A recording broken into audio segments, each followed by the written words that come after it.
Today, in case you haven't guessed, we are going to be talking about Swiss chard. And I am behind this absolute mountain I just pulled from my garden. Swiss chard is one of my absolute favorite vegetables because it grows so vigorously with such little maintenance. And both parts of this vegetable are so excellent for eating. The leafy part is just like spinach, and the thick stalk has such a wonderful crisp to it. One of the things I love the most about Swiss chard is also that it grows all year round. So it loves the cool season the most, but it can handle heat as well. I've been growing this since the springtime, and it handled our really hot summers where it was in the mid-90s almost every day for about 2 months, typically in DC. So these plants have held up really, really well. The one thing to consider though is, as you can see, they're huge and they take up a lot of space in the bed.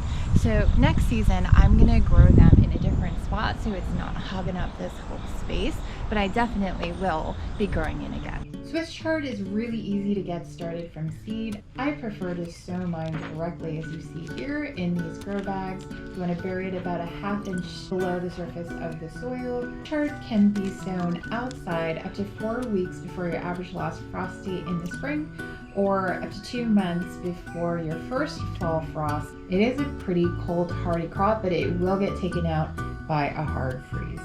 Since we're after the leafy parts of the vegetable, I fertilize my Swiss chard with nitrogen-based fertilizers like blood meal and fish fertilizer. This is a beautiful pink, dark magenta stalk that we have here on this chard. We also have some yellows and some whites in here. And I thought what might be fun is to try a few different ways of pickling these chard stems. But first things first, I'm noticing this little bugger right here. We've got to wash these guys, so let me go ahead and take care of that. Okay, several spider evacuation missions later, I have a huge pile of cleaned, ready to go Swiss chard. It's time to separate the green leafy bit from the stalks. What I'm going to do is just fold it in half, lengthwise like this, to expose the stalk, and just take my knife and run it across to separate the green leafy bit from the stalk. Okay, let's get started on some pickles. So the first thing I'm gonna do is take some mason jars that are pretty wide mouthed here, and I'm going to fill them up with some cut up chard. I like the idea of having sticks for at least one of them. So let's go ahead and chop up some of this, and I'm gonna pop them into the jar first. Really jam them in there. For the next pickle, this one I'm going to cut a little bit finer because I want to make these into spicy pickles. It looks exactly like celery. It has the same texture too. So now we have these chopped up and ready to go. So the next step is I'm going to start a basic brine. These are going to get the more simple brine, and then these are going to get spiced up. Okay, I'm actually a little bit bummed because I started prepping the jalapeno to put in the spicy pickles, and I realized after tasting one that there is literally zero spice. These might as well be bell peppers, and I'm so disappointed. And I really think that I've learned over the season that putting different kinds of peppers right next to each other really isn't a good idea. I thought that cross-pollination only impacted the seeds and therefore the next generation. I didn't realize it would impact the fruit so much of the same season. And so I've learned that the peppers, the jalapeno peppers, because they're right next to the bell peppers, are coming out completely without spice. Now, interestingly, earlier in the season, I had harvested some jalapenos that were totally normal and had a normal level of spice. So this is later in the season, but it's a really interesting finding, and I'm going to take moving forward. I'm going to have to come up with a different idea, because I think what I'm going to do is actually add some hot honey to this to at least get some spice going. So for now, I'm just going to pop these in here and move on with the other pickles. So what I've done is create a basic brine for the pickles, and I'm going to start there. Actually, what I'm going to do is use this bowl to catch what I'm going to drip out of this pot, which I certainly, if I don't drip, it will be a miracle. Whoa! I can't, of course. I only didn't drip because I had a bowl to catch it. If I did not have this bowl, it would have been splatter everywhere. I just know it. It's just the way it works. Okay. So we have our basic one here, and I think I might spoon in some of this extra goody stuff later on. So that's a basic one. And then for this one, I thought it might be fun to switch things up a little bit and add a bit of tarragon.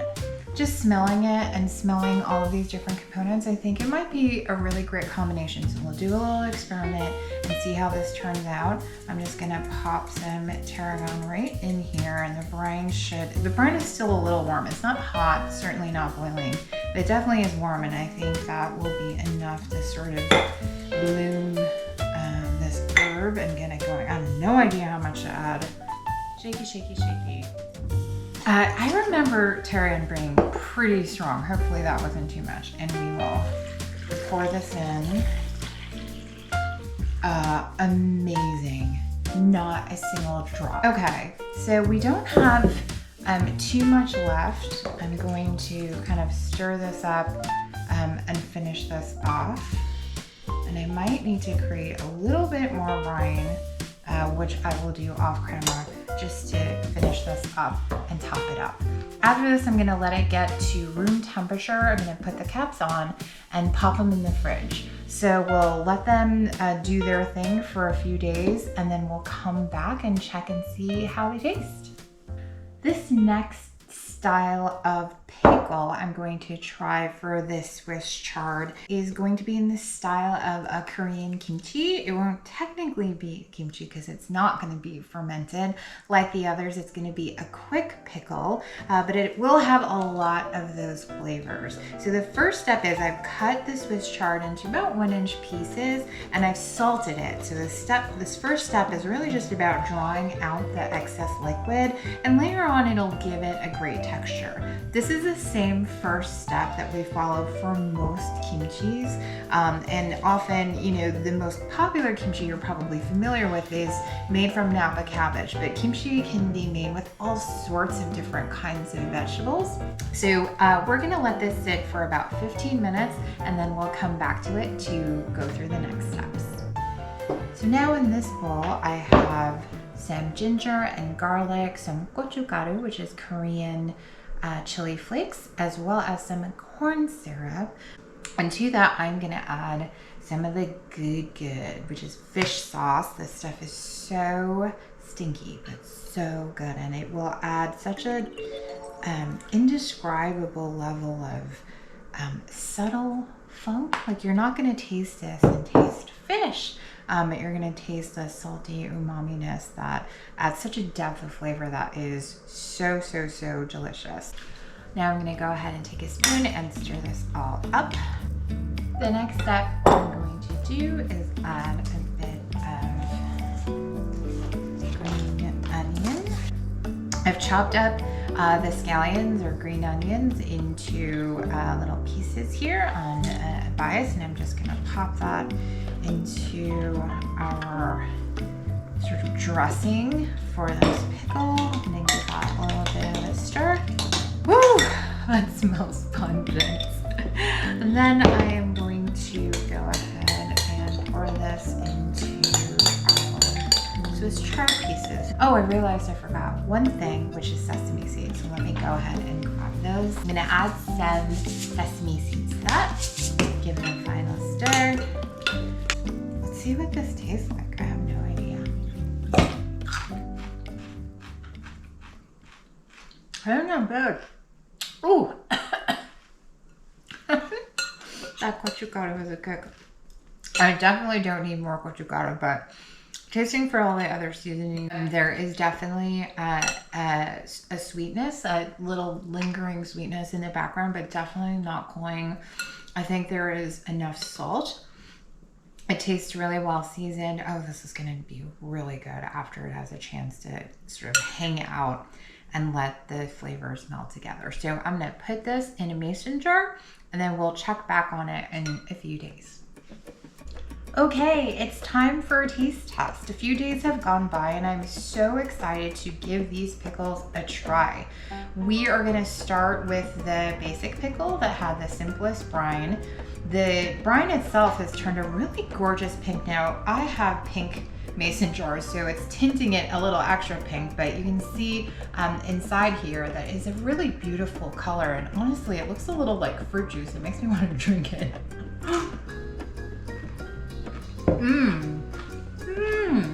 So delicious. I also got a hair in my mouth, and that's not so delicious, but so good. Really great balance of tart and sweet. The crunch is amazing. The certain pieces that were pink have retained some of their pinkness, but they will lose it over time. It's kind of natural. It will leach out. Really, really good. Now let's try the Terran version. You can see it's faded. The bit of pink has faded, but it still looks really cool.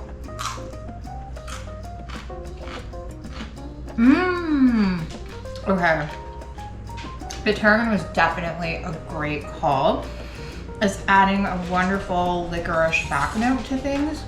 So the next time I make this, I feel like I would definitely add the tarragon. It really adds a lovely dimension to things. So that was definitely a win. The basic is still really good though. So if you don't like anise flavors or if you don't like tarragon, just stick to the basic one.